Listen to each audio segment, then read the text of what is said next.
Well, in Exodus 14 is the miracle of the crossing of the Red Sea. And then there was this powerful time of worship with the singing of a great song. In Exodus 15:21 it's written, "Sing to the Lord, for he has triumphed gloriously." God rescues his people. What a great victory. They were chased by an enemy full of mean armed bullies, and God brought victory to something wonderful ahead on the other side of the Red Sea. And the other side started with a desert, a wilderness. It reminds me of Jesus after his baptism. In that great moment, he was led by the Spirit out into the wilderness. Jesus conquered the wilderness with the food and the water of God's word. The people of Israel didn't conquer, they complained. And God gave them a prophetic visual lesson. They came to a place out in the wilderness that had bitter water, and they started expressing their dissatisfaction.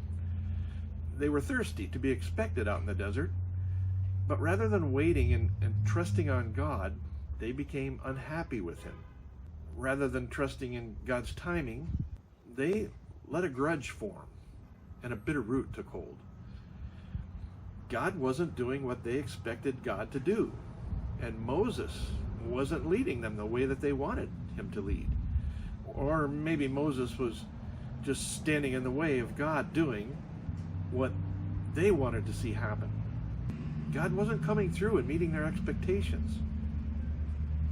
Bitter water happened. I have to wonder, do we ever do the same?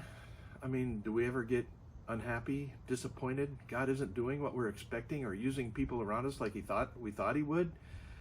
I'm in a desert, I'm thirsty, I have needs, and now bitter water? This is out of control. Did we make a mistake trusting this Moses guy? And Moses cried out to the Lord for help. And God showed him a piece of wood in that story in Exodus, which he threw into the bitter water, and it turned into good water. No more bitter water. What cured it? What cures the bitter water for us? What keeps us from bitterness that causes complaining? It's a different kind of wood for us, the wood of the cross of Jesus Christ. We take it all to the cross.